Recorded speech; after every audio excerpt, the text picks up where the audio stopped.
नमस्कार, good morning दोस्तों। स्वागत है आप सभी का।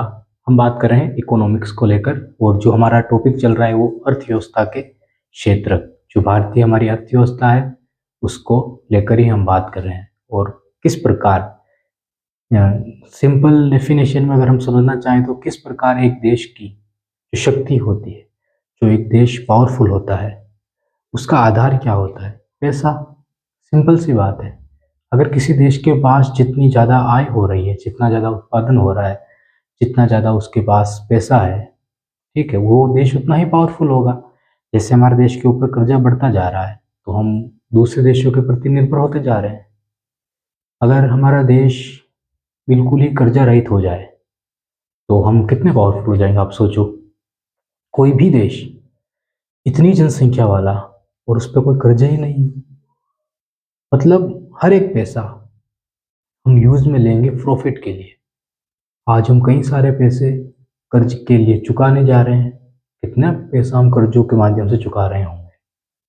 आज हर एक व्यक्ति पर कितना कर्ज है? तो किसी भी देश को जानने के लिए, समझने के लिए, उसकी उत्पादन क्षमता कितनी है, इनको जानने के लिए हमें जरूरी होता है कि हम ये समझें कि वो देश कैसे पावरफुल बन रहा है। हम ये समझें कि उस देश की उत्पादन क्षमता कितनी है। हम ये भी देखें कि सिर्फ उत्पादन क्षमता ही देखी जा रही है या उस देश के अंदर उन लोगों की स्थिति का भी जायजा लिया जा रहा है जो लोग काफी हद तक गरीब हैं। एक गांव के अंदर सिर्फ एक ही व्यक्ति है जिसके पास लाखों की जमीन है और उस गांव में बच्चे बाकी 99% लोग ऐसे हैं जिनके पास जमीन है या है तो बिल्कुल कम है, या फिर वो दूसरों की जमीनों पर खेती करते हैं। लेकिन जब हम उसकी उत्पादन क्षमता हम देखेंगे तो उस एक ही व्यक्ति के खेतों पे की जाने वाली सारी फसलों का जो उत्पादन हो रहा है वो जीडीपी के अंदर शामिल कर दिया जाएगा। कोई फर्क नहीं पड़ता है इससे कि उन लोगों की स्थिति क्या है, किस हालत में है, क्या उनको स्वास्थ्य सुविधाएं मिल पा रही है, शिक्षाएं मिल पा रही है, नहीं पड़ता है। और जीडीपी का असली मतलब यही होता है कि किसी भी राष्ट्र के अंदर होने वाली उत्पादन क्षमता, और पूरी दुनिया में इसको ही सबसे महत्वपूर्ण माना जाता है कि किसी भी देश की उत्पादन क्षमता देखने के लिए आप उस देश की जीडीपी को देख लो। जीडीपी का कितना योगदान रहा है, उसकी ग्रोथ रेट कितनी रही है, उसी के आधार पर दूसरे देशों के साथ हम तुलना करते हैं कि हाँ, हमारा देश इतना प्रोग्रेस में आगे रहा है। इनको लेकर हमने काफ़ी अच्छे से बात की है पिछली क्लासों में और काफ़ी अच्छे से हमने समझा है कि क्षेत्र क्या होते हैं, जो क्षेत्र होते हैं उनको क्या कहा जाता है, किनको उस क्षेत्रों में शामिल किया जाता है। एक एग्जाम्पल के रूप में हम देखते हैं। देखो, क्षेत्र को लेकर एक व्यक्ति है जिसके पास जमीन है। उस व्यक्ति ने गेहूं की पैदावार की, कितना उत्पादन हुआ उन गेहूं का, हम कृषि क्षेत्र में उनको शामिल करते हैं। हम ये देखते हैं कि पूरे देश में कितना गेहूं उत्पादन हो रहा है। उस किसान को छोड़ो, पूरे देश में कितना उत्पादन हो रहा है, हम कृषि क्षेत्र में उसको शामिल करते हैं। हम देखते हैं कि किसानों के द्वारा कितना गेहूं उत्पादित किया गया, ठीक है। उसके बाद उसी गेहूं से हम ये देखते हैं कि जो ब्रेड बनाए गए वो ब्रेड कितने देशों में या कितने भारतीय राज्यों के अंदर उनको भेजा जा रहा है, उससे उत्पादन होगा, ठीक है। ब्रेड बनाए गए हैं ना फैक्ट्री के अंदर, ऐसा तो नहीं है कि ब्रेड उगाए गए हैं, खेतों से बनाए गए हैं। बनाए गए हैं तो ब्रेड का भी तो उत्पादन किया गया है। बनाए गए हैं, उत्पादन किया गया तो उनको भेजा गया है। भेजा गया तो हम देखेंगे कि वो उत्पादन जो हुआ वो कितने क्षेत्रों में भेजा गया। मतलब जब तक आप किसी वस्तु का कृत्रिम रूप से या प्राकृतिक रूप से उत्पादन नहीं करते हैं वो क्षेत्रों में शामिल नहीं किया जाएगा। आप आलू उगाते हैं, ठीक है, तो वो कृषि क्षेत्र में क्यों? क्योंकि ये नेचुरल थिंग है। क्या है? ये नेचुरल थिंग है। नेचुरल मतलब ये प्राकृतिक रूप से उगा है, वो आपने बस बीज डाल दिया वहां पे, ठीक है। तो इसको हम कहते हैं प्राकृतिक चीज या नेचुरल थिंग। तो उत्पादित तो वो भी हुआ है, लेकिन उसी आलू से आपने चिप्स बनाई। अब चिप्स अपना आप तो बनेगी नहीं, किसी फैक्ट्री के माध्यम से ही बनानी पड़ेगी, ठीक है। तो जब आपने उस फैक्ट्री में आलू को डाल दिया तो आलू तो वहां पे खत्म हो गया, लेकिन उसी आलू के द्वारा बनाई गई चिप्स एक नया उत्पादन है आपके लिए। तो वो कृत्रिम रूप से उत्पादित हुआ है, लेकिन उत्पादित तो हुआ है ना, तो इसको हम एक अलग क्षेत्र मानेंगे। हम ये चाहते हैं कि जो नेचुरल चीज़ें हैं उनको अलग क्षेत्र में रखा जाए, ताकि जो मेहनत करने वाले लोग हैं, चाहे वो मजदूर हो, चाहे किसान हो, चाहे किसानों के खेतों पे काम करने वाले जो श्रमिक होते हैं वो हो, खेतीहारी मजदूर जो होते हैं वो हो, ये सारे जो लोग हैं, ये लोग कहीं पीछे तो नहीं छूट रहे हैं इससे, कि जो निर्माण करके, जो उत्पादन करके जो चीज़ें हमारे सामने लाई जा रही है, उनकी कीमत तो 100 रुपये है, और आलू जो उन फैक्ट्रियों में बेचा जा रहा है उनकी कीमत मात्र 5 रुपये। कहीं ऐसा तो नहीं हो रहा है? आप 1 किलो आलू की चिप्स बनाओ, कितनी चिप्स बनेगी? कम से कम 1 किलो है तो आधा किलो तो चिप्स बनेगी ना। अब उस 1 किलो आलू की कीमत कम से कम 20 रुपये होगी, लेकिन आप आधा किलो चिप्स लेके आओ, आप सोचना कितने रुपए बनते हैं? 100, 200, 300, 400, 500, कितने रुपए बनेंगे आप खुद ही बताएगा। ठीक है, एक पैकेट आता है ना चिप्स का, कितने ग्राम का? 10 ग्राम का, 20 ग्राम का आता है बस। तो आप सोचिए कि कितने पैकेट आ जाएंगे, अंदर कितनी चिप्स आती है। तो एक आलू जो उत्पादित किया गया प्राकृतिक रूप से, नेचुरल रूप से, किसान के द्वारा या कुछ लोगों के द्वारा, क्योंकि बहुत सारे लोग होते हैं जो ज़मीनें रख लेते हैं और दूसरे लोगों को वहाँ पे खेती करने के लिए लगा देते हैं। असल में वो किसान नहीं होते हैं, वो प्रॉपर्टी वाले हो सकते हैं, ठीक है, बड़े-बड़े लोग हो सकते हैं जिनको कभी खेती में पता ही नहीं, लेकिन उन्होंने खेत लिए और दे दिए कि आप खेती कीजिए, तो ऐसे भी होते हैं। अब ऐसी स्थिति जब बनती है, तो आप एक तरफ चिप्स को देखिए, एक तरफ आप आलू को देखिए। तो हमको ये पता लगाना होता है कि कोई भी जो राष्ट्र है, उस राष्ट्र के अंदर कितना उत्पादन प्राथमिक क्षेत्र से हो रहा है, कितना द्वितीयक क्षेत्र से हो रहा है। इन दोनों क्षेत्रों की काफ़ी अच्छे से हमने बात की। एक चीज़ को यहाँ पे समझना और नोट करना, आज से आपका अर्थव्यवस्था का समझने का जो नज़रिया है वो बदल जाएगा, अगर आपने ये पूरी क्लास ली तो। देखो, सिंपल सी बात है, अगर प्राथमिक क्षेत्र नहीं होता, द्वितीय क्षेत्र भी नहीं होता। मतलब कि जो नेचुरल चीज़ें आपके सामने आ रही है उसको, और द्वितीय क्षेत्र जो कृत्रिम रूप से बनाया जा रहा है, दोनों को एक एक साथ रख लेते और कह देते कि दोनों तो एक ही हैं ये, क्योंकि आलू से ही चिप्स बन रही है तो एक ही है। फिर हम सेवा क्षेत्र को अलग रखते हैं, क्योंकि वो इधर उधर ले जाने का काम कर रहा है तो हम अलग ले जाते हैं। लेकिन आप सोचिए कि हमने एक गांव की बात की जिसमें एक व्यक्ति है जिसके पास लाखों की ज़मीन है और संसाधन भी है, सब कुछ है। बाकी गांव में जो दूसरे लोग हैं उनके पास काफ़ी कम मात्रा में संसाधन भी है, ज़मीन भी है। हमने कहा कि उनके पास काफ़ी कम है, और एक व्यक्ति जिसके पास बहुत सारा है। फैक्ट्री खोलने की हिम्मत किसके पास होगी? उस एक व्यक्ति के पास। नई मशीनें खरीदने की जो दम होगा किसके पास होगा? उस एक व्यक्ति के पास। जो भी वस्तुएं खेती के लिए नहीं आती है, कृत्रिम रूप से निर्माण करके मार्केट में उतारी जाती है, सबसे पहले कौन खरीद पाएगा? वो एक व्यक्ति। उसको लगेगा कि ये लोग हैं, उत्पादन कम कर रहे हैं और लोग कह रहे हैं कि हमको तो ज़्यादा पैसे चाहिए काम करने के लिए। वो व्यक्ति कुछ लोगों को हटाएगा, एक मशीन लाके वहाँ पर लगा देगा। जिन लोगों को हटाया गया उनकी स्थिति तो पहले ही कमज़ोर थी, फिर उन लोगों का क्या होगा? तो इनको समझने के लिए हमने एक मॉडल लेके आए, वो था आर्थिक विकास का मॉडल।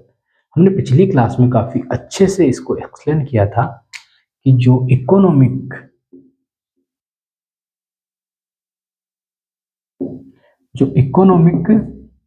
डेवलपमेंट की हमने बात की थी,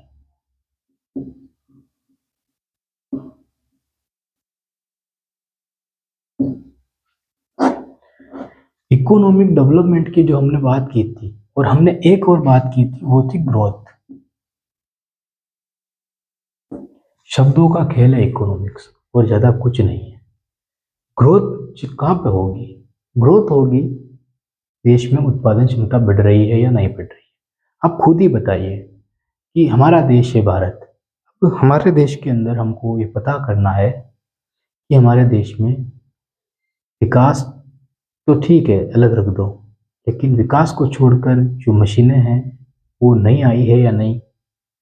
हमारे देश के अंदर दुनिया में काफ़ी सारी ऐसी मशीनें आ चुकी है जिसके कारण खेती काफ़ी आसान हो गई है, वर्क काफ़ी कम हो गया है। तो हमारे देश के अंदर भी वो चीज़ें आई है या नहीं आई है? क्या हम दुनिया को टक्कर दे पा रहे हैं? इससे सवाल उठते हैं काफ़ी सारे। उनका जवाब कौन देता है? उनका जवाब देती है ग्रोथ रेट। इसको बोला जाता है आर्थिक समृद्धि। काफ़ी मुश्किल है विकास को और समृद्धि को समझना जब हम एक गाइड के नज़रिए से इसको देखते हैं। काफ़ी आसान हो जाता है जब हम एक देश के नागरिक बन के हम ये समझने का प्रयास करते हैं कि काफ़ी एक बड़ा हमारा देश है, उस देश के अंदर काफ़ी सारे लोग हैं। अब हम सिर्फ एक नज़रिया देखते हैं कि हमारा देश उत्पादन कर रहा है या नहीं कर रहा है। तब हम सब सिर्फ ये देखते हैं कि हमारा देश जो है वो उत्पादन कर रहा है और निरंतर वो बढ़ता जा रहा है। लेकिन ये हमारे लिए ज़रूरी नहीं था, क्योंकि हम एक समाजवादी अर्थव्यवस्था चाहते थे। हमने 1947 के अंदर जब आज़ादी प्राप्त की, तो हमारे साथ अमेरिका भी जुड़ना चाहता था, हमारे साथ रशिया भी जुड़ना चाहता था, हमारे साथ सोवियत संघ भी जुड़ना चाहता था। दुनिया का ऐसा कोई देश पावरफुल हो और वो भारत के साथ नहीं जुड़ना चाहता हो, ऐसा हो ही नहीं सकता, क्योंकि भारत की जनसंख्या काफ़ी ज़्यादा है। उनकी कंपनियां भारत के अंदर काफ़ी अच्छे से अपना रोजगार कर सकती है। काफ़ी सारे प्रोडक्ट को यहाँ पे बेचा जा सकता है भारत के अंदर। इतनी ज़्यादा जनसंख्या होने के कारण और एक गरीब देश होने के कारण शुरुआत में सब कुछ तो लूट लिया गया, यहाँ पे बचा क्या था? तो सब कुछ लूट लिया जाने के कारण और एक गरीब देश होने के कारण दुनिया चाहती थी कि हमारे देश में आए, रोजगार करे और हमारे लोगों को काफ़ी कम पैसा, ध्यान रखना ये शब्द काफ़ी महत्वपूर्ण है, काफ़ी कम पैसा देना। उदारीकरण, जो ग्लोबलाइजेशन जो किया गया हमारे देश के अंदर 1991-90 के दशक में, उस वक्त एक ही चीज़ दुनिया ने सोची थी और वो ये थी कि भारत के अंदर से भारत का जो नॉलेज है वो काफ़ी कम पैसे पे लिया जा सकता है, और हमने उस नॉलेज को काफ़ी कम पैसे पे दुनिया को दे दिया। अमेरिका के अंदर डॉक्टर बने, रशिया के अंदर हमारे जो साइंटिस्ट हैं, जो हमारे वैज्ञानिक हैं, जो दुनिया में जाके कारनामे कर रहे हैं, और वही मशीनें फिर भारत को खरीदनी पड़ रही है। तो जो दिमाग हमारे ही देश के लोग वहाँ पे लगा रहे हैं और उसी को काफ़ी ज़्यादा पैसे देकर हम खरीद रहे हैं, ये सारी चीज़ें, ये सारी स्कीमें, ये कहाँ से आई? ये हमारे ही देश के अंदर जो उदारीकरण का दौर था वहाँ पे, क्योंकि हमारे देश को पैसे की आवश्यकता थी। हमारा देश समाजवाद के चक्कर में ऐसा पड़ा कि वो निरंतर खपत होती जा रही थी। दो कारण थे इसके। एक था राजनेता। दशक के अंदर जो था वोट चोरी का जो मुद्दा अभी जो चल रहा है, उसके उलट एक काफ़ी खतरनाक था कि लोग बूथ के बूथ लूट लिया करते थे। जो अच्छे लोग थे वो अच्छे लोग थे, लेकिन जो बुरे लोग थे उन्होंने देश की हालत काफ़ी बिगाड़ के रख दी। ये जो स्थितियाँ बनी हमारे सामने, जो शब्द हमारे सामने आया, उदारीकरण, इस उदारीकरण के बाद आपको पता है सोना गिरवी रखने जा रहे थे। मनमोहन सिंह विदेश में जाते हैं, फिर वो एक मीटिंग में फैसला लेते हैं कि भारत में कंपनी आ सकेगी, काफ़ी हम कम उनके ऊपर कर लगाएंगे। ये सारी चीज़ें जब हुई, तब हमने इसको बढ़ाने की पूरी कोशिश की कि हमारे देश की ग्रोथ रेट बढ़े तो हमको मुनाफा मिले। और हमने हमारे देश के जो लोग थे, जो अंग्रेजी बोल सकते थे, क्योंकि अंग्रेज हमारे देश में रहे हैं, हमने उनको दुनिया में भेज दिया। जिनके पास दिमाग था, अंग्रेजी बोल सकते थे, काफ़ी पढ़े लिखे थे, लेकिन भारत में पैसे ही नहीं थे, तो उन्होंने विदेश में जाके काफ़ी पैसे भी कमाए, अपना नॉलेज दिया, पर वहाँ पे दिया। भारत के अंदर नॉलेज कहाँ से देते बताओ? हमारे पास ना तो कंप्यूटर थे, ना इंटरनेट की हमारे पास सुविधा थी। साइकिलों पे तो हम मिसाइलें ले लेके चलते थे वहाँ पे। तो कैसे ये स्थिति बन सकती थी? तो हमने जो ग्रोथ रेट देखी, इसको बढ़ाने की हमने कोशिश की, वो इसलिए की। देखो स्थिति क्या बनती है ग्रोथ रेट की, डेफिनेशन एक ही लाइन में आप समझ जाओगे। जब भी कोई देश होता है तो उसको कितना पावरफुल है, उसको देखने के लिए क्या देखा जाता है कि वो देश कितना उत्पादन कर रहा है।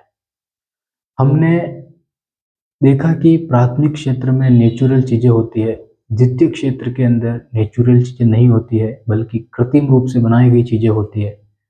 और तृतीय क्षेत्र के अंदर देखा जाता है कि उन वस्तुओं को पूरे भारत में, जैसे आलू उगाया तो कितने लोगों ने कितना आलू उगाया और फिर जब उसको मार्केट में उतारा तो वो काफी कम दाम में बिका। इसीलिए तो कृषि का जो योगदान 15%, 16.1% है अभी हमारा रह गया। तो समझना यहाँ पे दो क्षेत्र हो गए, तीसरा क्षेत्र वस्तु। तो जो चिप्स बनाई गई उनको वेनिटी वैन के द्वारा, रेलों के द्वारा, ठीक है, बाइक के द्वारा, ऑटो के द्वारा या पार्सल के द्वारा बसेस के अंदर उनको पहुंचाया गया इधर उधर पूरे देश के अंदर। तो कितनी मात्रा में पहुंचाया गया, उसके बाद वो कितना बिका।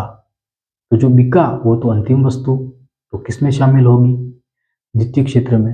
लेकिन उसको पहुंचाने के लिए कितना खर्च आया, जो भी बिल बनाए गए कितना खर्च आया, उसको समझने के लिए हमने सेवा क्षेत्र बनाया।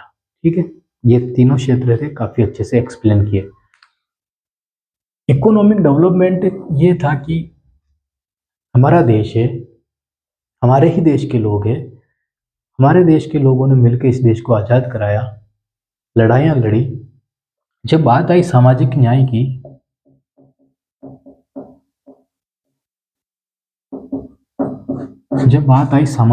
की, तो हम लोगों ने ग्रोथ के ऊपर अपना ध्यान लगाना शुरू कर दिया और इसी ग्रोथ के कारण हम सेवा क्षेत्र के अंदर घुस गए। सेवा क्षेत्र के अंदर हम घुस गए। क्यों घुस गए? हमको जाना था यहाँ पे द्वितीय क्षेत्र के अंदर, द्वितीय क्षेत्र के अंदर, लेकिन हमने किसमें घुसे? सेवा क्षेत्र में। कारण था स्वास्थ्य। भारत के अंदर इतने अकाल पड़ रहे थे राजस्थान में, और इतनी बाढ़ आ रही थी जैसे बिहार जैसे इलाके, उत्तर प्रदेश जैसे, कि लोगों को समझ ही नहीं आ रहा था क्या करें। उनका स्वास्थ्य बिगड़ता जा रहा था। लोगों ने चिंता की स्वास्थ्य की। शिक्षा ही नहीं हमारे देश के अंदर। जो कानून बने वो तो अभी बने 10-15 साल पहले कि पूरे देश में शिक्षा फैलाओ। आज़ादी से पहले शिक्षा की मांग की गई, लेकिन मिला कब? अभी। तो आप सोचिए कि जब ये चीजें है ही नहीं हमारे पास, ये चीजें हमारे पास है ही नहीं, दुनिया के दूसरे देश जिन्होंने क्रांतियां की उन्होंने काफी ज्यादा विचारक दिए, उन देशों ने काफी सारे विचारक दिए, और उन्हीं विचारकों के माध्यम से हमने हमारे देश के अंदर आज़ादी की लड़ाइयाँ लड़ी। ठीक है, जब हमने किताबें पढ़ना शुरू की, रूसो, बेंथम, इन लोगों की, तब हमको समझ में आने लगा। गांधी जी जो किताब थी रोस्किन, उनसे काफ़ी प्रभावित हुए। जो भगत सिंह थे उन्होंने कितनी सारी किताबें लिख दी काफ़ी कम उम्र में। तो ये सारी चीज़ें, ये सारी सोच कहाँ से निकल के आई? ये इसी शिक्षा से निकल के आई। लेकिन हमारे देश के अंदर दूसरे लोगों को यही सोच देने के लिए, यही समाजवाद देने के लिए हमारे पास तो शिक्षा ही नहीं, हमारे पास तो स्कूलें ही नहीं, किताबें नहीं। तो हमने ध्यान कहाँ पे दिया? शिक्षा पे दिया, मतलब स्कूलों पे ध्यान दिया। तो ये जो भी चीज़ें होती है विकास के मॉडल को दर्शाने के लिए कि हर व्यक्ति को रोटी मिले। अब ग्रोथ रेट पर ही ध्यान देंगे तो हर व्यक्ति को रोटी नहीं मिलेगी। यहाँ पे आपको प्रतियोगिता मिलेगी,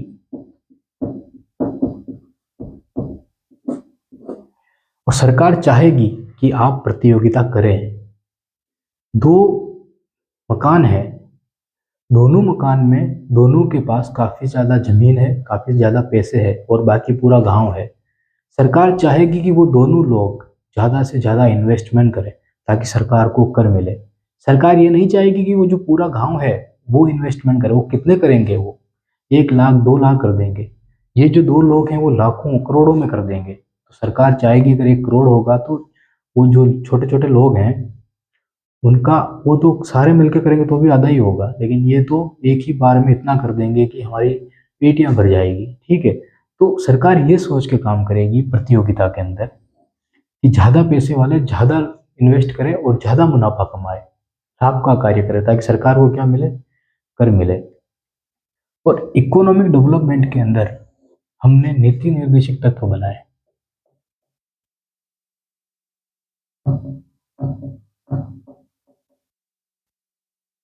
नीति निर्देशक तत्व संविधान के अंदर हमने बनाए और हमने कहा कि चाहे हमारे देश के अंदर कितनी भी ग्रोथ रेट बढ़ जाए, चाहे हमारे देश के अंदर कितनी भी उत्पादन क्षमता बढ़ जाए, लेकिन हमारे देश के अंदर जो विकास का मॉडल है वो नहीं बदलना चाहिए। हमने साफ लफ्जों में ये कहा कि इनको करना अनिवार्य नहीं है, लेकिन सरकार ये करने पे भी सोचेगी। और जो भी योजनाएं, चाहे वो अ, राशन की योजना हो, चाहे वो माँ लक्ष्मी की योजना हो जहाँ पे महिलाओं को पैसे दिए गए, चाहे वो 5 किलो राशन जो दिया गया वो हो, चाहे अभी बिहार में 10-10 हज़ार रुपये महिलाओं के खातों में डाला गया वो हो, चाहे इस देश के अंदर किसानों को ऋण दिया गया हो, चाहे किसानों को संसाधन काफ़ी कम छूट पे, काफ़ी ज़्यादा छूट पे उपलब्ध कराया गया हो, ये सारी चीज़ों को इन्हीं के माध्यम से निकाला जाता है। ये कोई उन अपने हिसाब से नहीं कर रहे हैं, वो इसलिए करते हैं ताकि इनका नाम लगा के वो काफ़ी सारे पैसे अपनी जेबों में डाल सके। आप मुझे बताइए कि एक नेता की जो तनख्वाह है वो 1 लाख भी नहीं होती है, करोड़ों की प्रॉपर्टी कैसे खरीद लेता है? वो इसके आधार पर खरीद लेता है कि वो नीति निर्देशक तत्वों का नाम लगाएगा कि संविधान हमको कहता है कि हम तो लोगों की भलाई के लिए कल्याणकारी योजनाएं निकालें, और जब वो योजनाएं निकाली जाती है तो वो जमीन पे नहीं उतरती है, वो नेताओं के घरों में उतरती है। ठीक है, तो ये होता है। इकोनॉमिक डेवलपमेंट में हम इसलिए पीछे रह गए हैं, इसको हम आगे नहीं बढ़ा पाए हैं, इसीलिए हम पीछे रहे हैं। तो जो देश की उत्पादन क्षमता, अब आपके सामने क्वेश्चन है वो बताना। आप तो अब समझ में आ गया होगी सारी चीजें अगर आपने ध्यान से इसको देखा होगा। जीडीपी को किसके अंदर नापा जाएगा? क्या ग्रोथ रेट के अंदर देखा जाएगा या डेवलपमेंट के अंदर देखा जाएगा? हमने कहा कि हमारे देश में 3 क्षेत्र हैं, तीनों क्षेत्रों को हम ये समझने के लिए कोशिश करते हैं कि उनकी उत्पादन क्षमता कितनी है। एक बार भी क्या हमने जिक्र किया कि उन उत्पादन क्षेत्रों के अंदर 10 डॉक्टर हैं तो 9 डॉक्टर की इनकम तो 10,000 है और एक डॉक्टर की इनकम 5 लाख है? हमने ये बात की? हमने नहीं की। क्यों? क्योंकि जीडीपी के अंदर इनको मापने की जरूरत नहीं पड़ती है, तो हमने ये बात नहीं की। हमने ये कहा आपको कि एक किसान जो 1 लाख रुपए कमा रहा है, वो एक किसान, बाकी 10 किसान जो 10-10 हज़ार रुपये ही कमा रहे हैं, हमने ये बात भी नहीं की। जीडीपी को लेकर नहीं की, विकास को लेकर हमने बात की।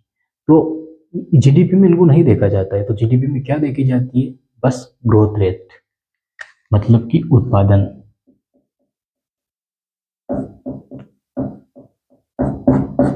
क्लास बड़ी हो सकती है, ध्यान से। उत्पादन क्षमता कितनी है उस क्षेत्र की, उसको जीडीपी में देखा जाएगा। फर्क नहीं पड़ता है यहाँ पे कि कितने लोग उत्पादन कर रहे हैं, कितने लोग बिल्कुल ही नहीं कर रहे हैं, या कितने लोगों के व्यवसाय बंद हो गए हैं, कितने लोगों की फैक्ट्रियां बंद हो गई है। कोई फर्क नहीं पड़ता है। प्रतियोगिता होगी, काफी सारे लोग निपट जाएंगे, काफी सारे लोग निखर जाएंगे, दोनों चीजें होंगी। ठीक है, तो प्रतियोगिता का खेल होता है किसके अंदर? ग्रोथ के अंदर। लेकिन हमें वापस हमारा समाजवाद याद आता है, और हम चाहते हैं कि चाहे इकोनॉमिक्स ग्रोथ रेट हमारी बढ़े या ना बढ़े, लेकिन इकोनॉमिक डेवलपमेंट हमारा रुकना नहीं चाहिए। सुप्रीम कोर्ट के द्वारा जब भी मामला गया सुप्रीम कोर्ट में, सुप्रीम कोर्ट ने एक ही आदेश दिया कि इसको पूरे देश में लागू करो। शिक्षा की बात पूरे देश में लागू करो, सूचना का अधिकार पूरे देश में लागू करो, स्वास्थ्य की जो है पूरे देश में लागू करो। जो भी, जैसे कि पर्यावरणीय मुद्दे जो भी जाते हैं सुप्रीम कोर्ट में, सरकार से कहते हैं कि आप नीतियां बनाओ, पूरे देश में लागू करो इनको। किस पे बात करती? वो डेवलपमेंट पे बात करती। अब इकोनॉमिक्स को लेकर कोई भी क्वेश्चन आ जाए, आर्थिक समृद्धि को लेकर या आर्थिक डेवलपमेंट को लेकर, ध्यान रखना गलत नहीं होना चाहिए, क्योंकि काफी अच्छे से एक्सप्लेन किया है इन चीजों को। एक आयामी होगा ये, क्योंकि सिर्फ बात कर रहा है किसकी? उत्पादन की। बहुआयामी होगा ये बात कर रहा है सब चीजों की। ये सिर्फ बात कर रहा है किसी नागरिक से, इसको कोई लेना देना नहीं है। एक व्यक्ति है, वो व्यक्ति उत्पादन कर रहा है, और उस उत्पादन के कारण दूसरे लोग उत्पादन नहीं भी कर रहे हैं तो भी जीडीपी ग्रोथ काफी ज्यादा बढ़ती जा रही है, तो वो इसकी बात कर रहा है। लेकिन ये बहुआयामी है, ये बात कर रहा है कि वो उत्पादन कर रहा है, चाहे उसकी ग्रोथ रेट बढ़ रही हो नहीं बढ़ रही हो, कोई फर्क नहीं है, लेकिन उसको रोटियां तो मिल रही है ना टाइम से टाइम। ठीक है ये। अब आगे बढ़ते हैं और हम बात करते हैं जीएनपी को लेकर और जीडीपी को लेकर।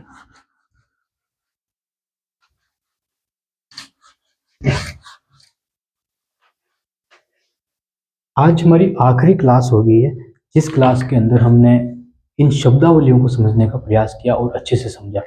अब एक होता है जीएनपी, पहले हम जीडीपी को ही देखते हैं।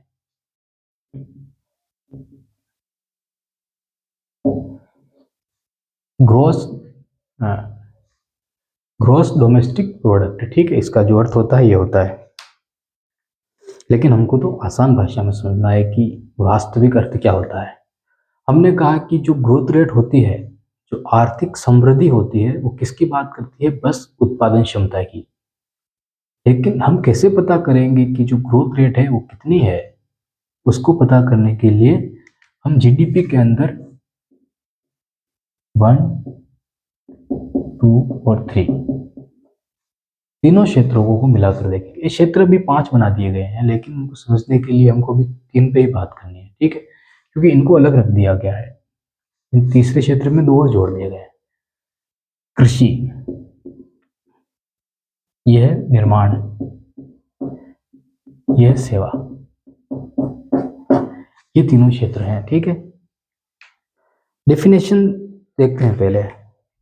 जीडीपी किसी देश की घरेलू, ठीक है, जीडीपी किसी देश की घरेलू भौगोलिक, ध्यान से सुनना, ग्रोस डोमेस्टिक प्रोडक्ट, सकल घरेलू उत्पाद, किसी भी देश के सीमा के अंदर किया जाने वाला व्यवसाय, व्यापार, ठीक है, या उत्पादन जीडीपी के अंदर शामिल होगा। किसी भी देश की सीमा के अंदर, ठीक है। अब सुनना यहाँ पे, हमारा देश है भारत, भारत के अंदर हमारा देश की सीमा प्लस सैन्य जो अड्डे हम बनाते हैं दूसरे देशों में, वो और एक और है, उसके अंदर शामिल किया जाता है, एक मिनट, दूतावास दूसरे देशों के अंदर, जो हमारी जमीन, लगभग हमारी जमीन ही होती है वो, ठीक है। तो ये जीडीपी के अंदर शामिल होंगे। अब ये देश है, मान लो हमारा भारत, ठीक है। इस देश के अंदर एक तो होगी भारतीय कंपनी, एक होगी विदेशी कंपनी। क्या इसके अलावा कोई दूसरी कंपनी हम कह सकते हैं क्या? एक तो भारतीय होगी, एक विदेशी होगी, बस 2 ही तरह की होती है, ठीक। इसीलिए हम डेफिनेशन में जब भी बात करते हैं तो हम कहते हैं कि चाहे वो विदेशी कंपनी हो, लेकिन भारत के अंदर रह के उत्पादन कर रही है, तो वो भारत के अंदर ही गिना जाएगा, ठीक है। तो ये जीडीपी के अंदर हम बात करते हैं, तो इसको कहते हैं जीडीपी। अब आप डेफिनेशन बनाओ इसकी, डेफिनेशन बनाना इसकी। पहली लाइन कि भारत के द्वारा किया जाने वाला उत्पादन भारत की सीमा में, क्या कहेंगे उसको? जीडीपी। दूसरी लाइन क्या बनेगी? किसी भी विदेशी कंपनी द्वारा भारत के अंदर किया जाने वाला उत्पादन।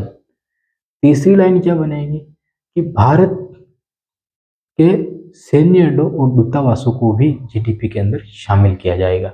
इनसे होने वाला उत्पादन या सेवा कर, ठीक है, या फिर नेचुरल थिंग जो भी होती है, उन सारी चीज़ों को हम किस में शामिल करेंगे? जीडीपी के अंदर शामिल करेंगे। अब बात करें जीएनपी की,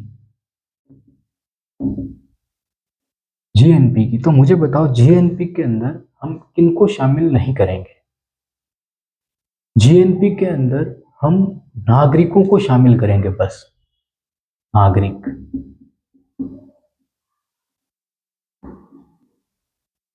नागरिक होते हैं जो भारत के, अभी जो चुनाव आयोग का मुद्दा चल रहा है, उसमें चुनाव आयोग ने क्या कहा?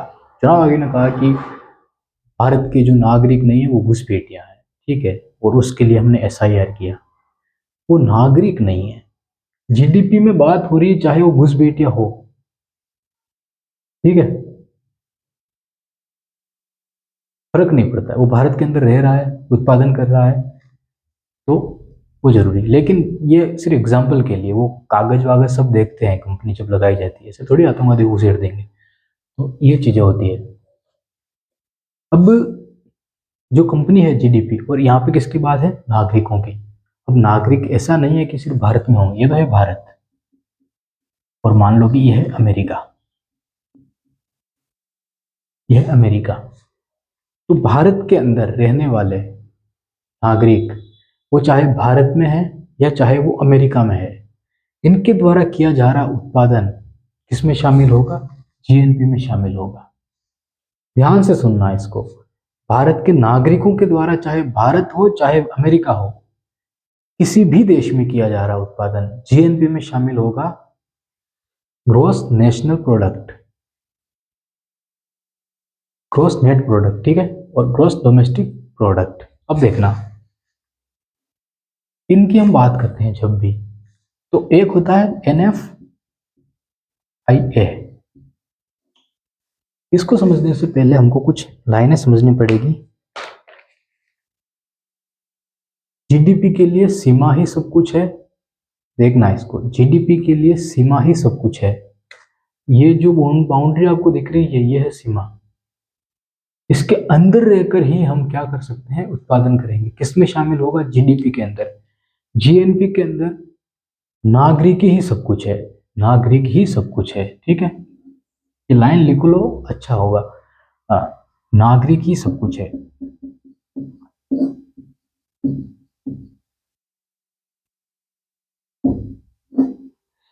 और यहाँ पे सीमा ही सब कुछ,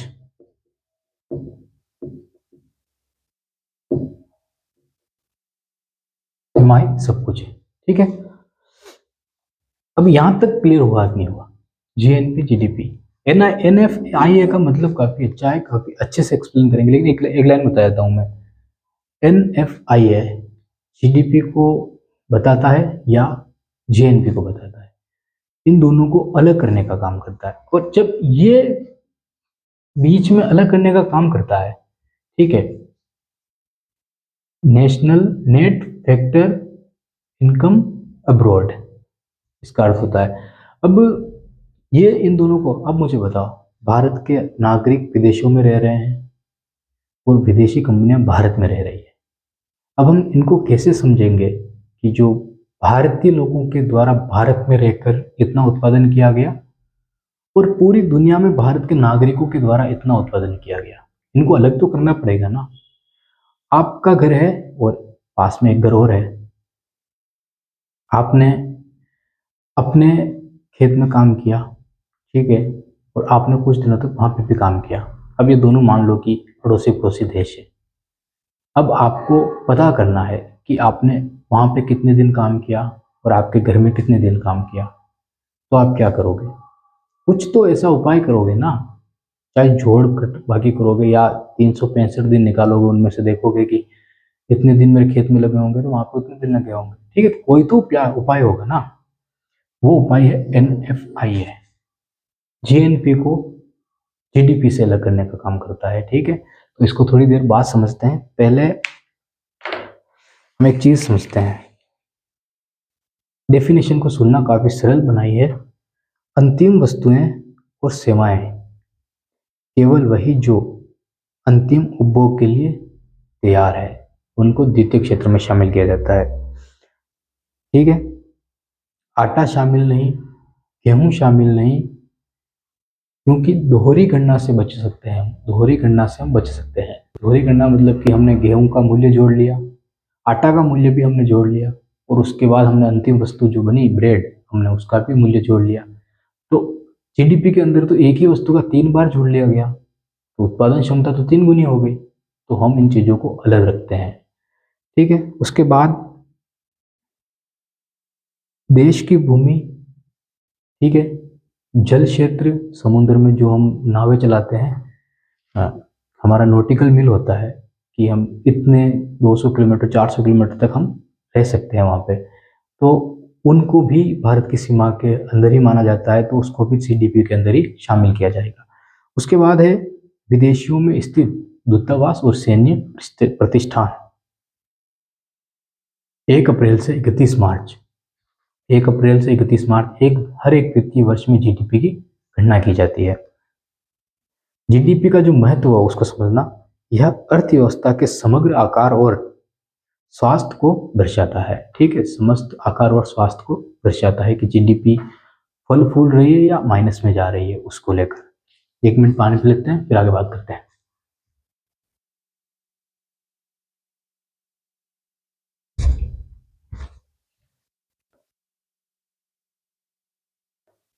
अब आगे बात करते हैं, समझना यहाँ पे, इसको मिटाते हैं एक बार।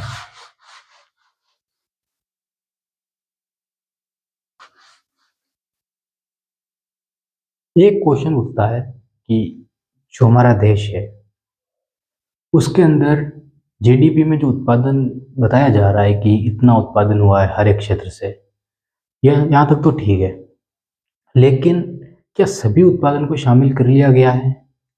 जैसे एग्जांपल सुनना, एक घर है जिसके अंदर एक परिवार है, छोटे छोटे बच्चे होते हैं, तो बोला कि मम्मी बोला होगा कि मक्की की रोटी चाहिए, बना दो, तो बोला कि मक्की तो है नहीं हमारे पास।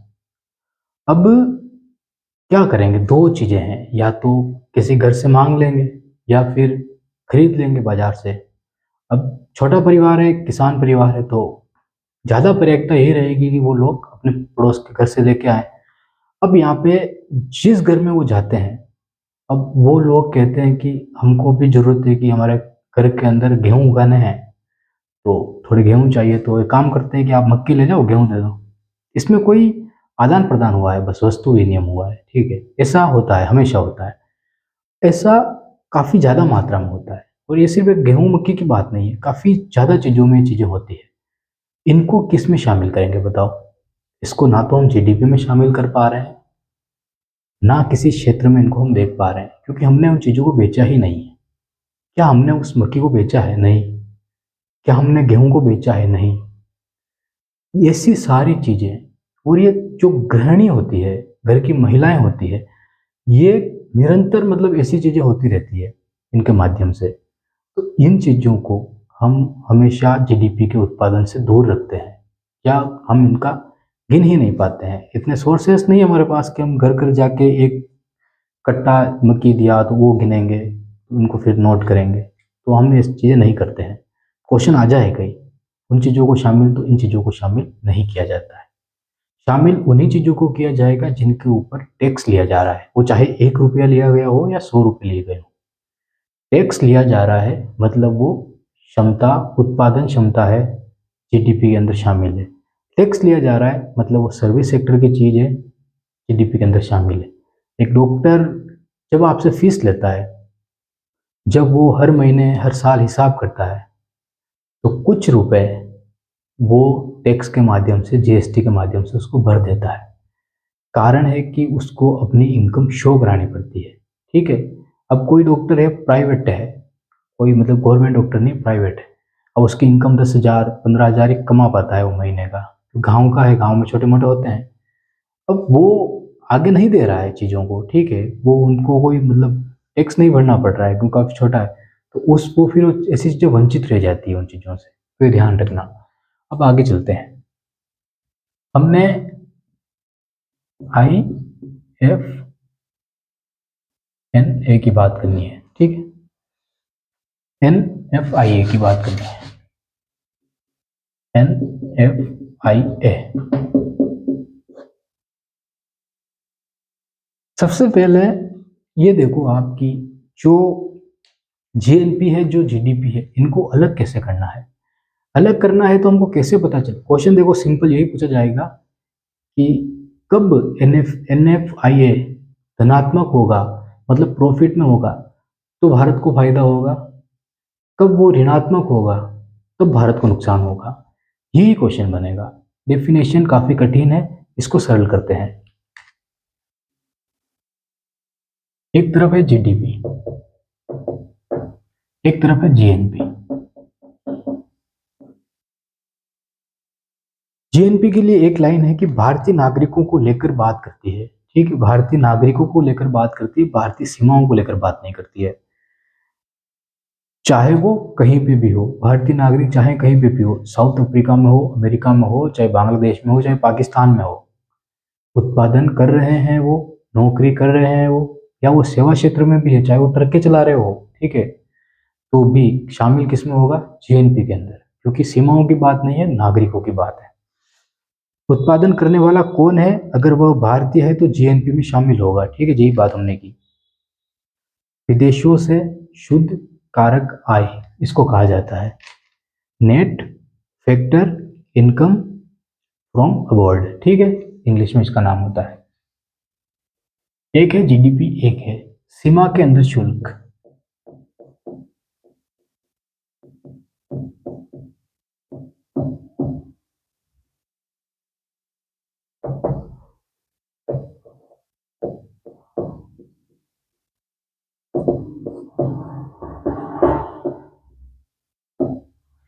दोनों लाइनें समझ में आई कि नहीं आई? सीमा के अंदर शुल्क उत्पादन और विदेशियों के द्वारा भी। ठीक है, विदेशियों के द्वारा भी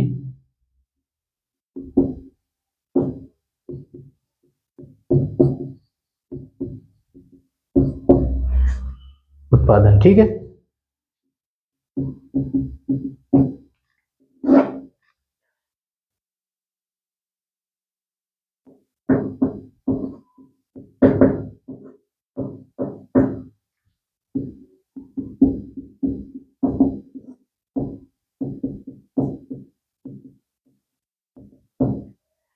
समझ में आया?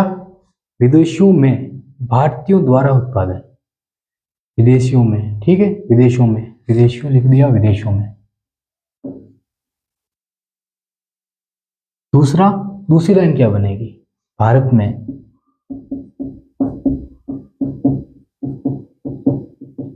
भारतीय नागरिकों द्वारा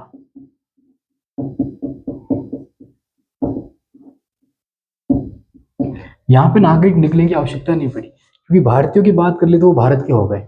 यहाँ पे नागरिक लिखने की आवश्यकता पड़ी क्योंकि यहाँ पे विदेशी कंपनियां भी भारत के अंदर है, उनको समझने के लिए। अब सीधा क्वेश्चन है, आंसर देना।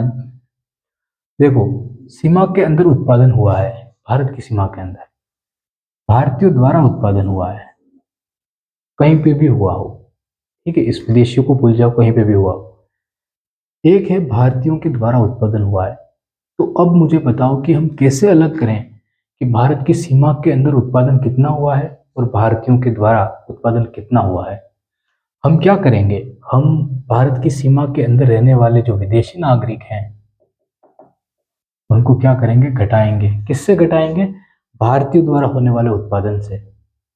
इससे क्या होगा, जैसे कि मान लो कि विदेश में भारतीयों द्वारा 100 करोड़ का उत्पादन हुआ है। विदेश के अंदर 100 करोड़ का उत्पादन किसने किया है? विदेश के अंदर नहीं, पूरे भारत के लोगों ने, भारतीयों ने, भारतीयों द्वारा पूरे विश्व के अंदर। ठीक है, कितना उत्पादन किया है? 100 करोड़ का उत्पादन किया है। कहीं भी सोच लो, 100 करोड़ का भारतीयों ने उत्पादन किया है। ठीक है, यहाँ पे सोचना, भारतीय सीमा के अंदर मान लो 100 करोड़ का उत्पादन हुआ है। भारतीय सीमा के अंदर मान लो 100 करोड़ का उत्पादन हुआ है, और उसमें से 25 करोड़ का उत्पादन जो किया गया है वो किसके द्वारा? विदेशियों के द्वारा किया गया है। जीडीपी में सिर्फ हम किसको शामिल करते हैं? सीमा को ही शामिल करते हैं। जीएनपी के अंदर सभी भारतीयों को शामिल किया जाता है। तो 100 करोड़ का उत्पादन भारतीयों के द्वारा हुआ है। ठीक है, अब मुझे बताओ, यहाँ पे सीधा आपके पास क्वेश्चन है, विदेश के अंदर भारतीयों द्वारा कितना उत्पादन किया गया है? देश के अंदर भारतीयों द्वारा कितना उत्पादन किया गया है? यहाँ पे 25 करोड़ निकाला गया तो कितना बचा? 75 करोड़। ये समझ में आना चाहिए। सीमा के अंदर उत्पादन हुआ, इसके अंदर एक तो विदेशी जो लोग थे उन्होंने किया, जो भी फॉरेनर होते हैं वो, और एक भारतीय। ठीक है, भारतीयों ने किया। यहाँ पे भारतीयों ने पूरे विश्व में उत्पादन किया। अब सिंपल सा क्वेश्चन है कि भारत के लोगों ने विदेश में कितना उत्पादन किया? आपका आंसर होगा 25 करोड़। क्योंकि हमने यहाँ पे क्या किया, हमने यहाँ पे नेट फैक्टर चेक कर लिया कि हाँ, 25 करोड़ जो उत्पादन है विदेश के लोगों के द्वारा है, तो हम भारत से 25 करोड़ लोग माइनस कर देंगे। ठीक है, तो भारतीय द्वारा उत्पादन जो किया गया वो कितना बाहर से किया जाएगा? 25 करोड़। क्यों? क्योंकि 75 करोड़ तो भारत की सीमा के अंदर भारतीयों ने किया है। ये समझ में आया कि नहीं आया? आपको नहीं आया हो तो एक बार वापस देखते हैं। अच्छे से एक्सप्लेन करते हैं इसको।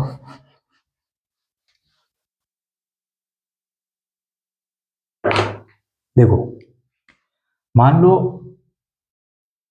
ये है जीडीपी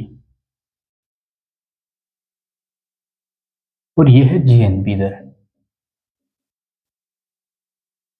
यहां पे सीमा सब कुछ होती है,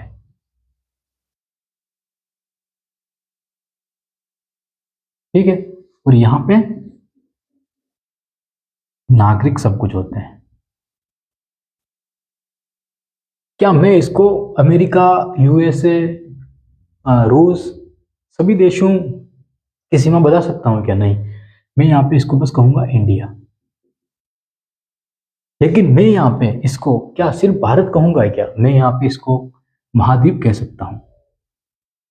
जो सातों महाद्वीप है वो सभी कह सकता हूँ कि भारत के लोग कहीं पे भी जाएं, रोजगार करें, हमें क्या, हमको तो जीएनपी चाहिए, हमको तो उत्पादन चाहिए, तो नागरिक होते हैं, ठीक है। सीमा सब कुछ है, मतलब भारत के अंदर ही उत्पादन होना चाहिए। अब क्यों मापा जाता है जीडीपी को और जीएनपी को क्यों अलग निकाला जाता है? इसलिए ताकि हमारे देश का पता चले कि उसकी उत्पादन क्षमता दुनिया के दूसरे देशों से कितनी है। क्लास ज़्यादा लंबी हो जाएगी, एक काम करेंगे, इस क्लास को यहाँ तक छोड़ते हैं। हमारी अगली क्लास में NFI है और ये जो जीडीपी का जो है अलग, उसको अलग क्लास में काफ़ी अच्छे से हम एक्सप्लेन करते हैं। काफ़ी ज़्यादा बोर हो जाओगे आप, ठीक है। बहुत बहुत धन्यवाद आपका।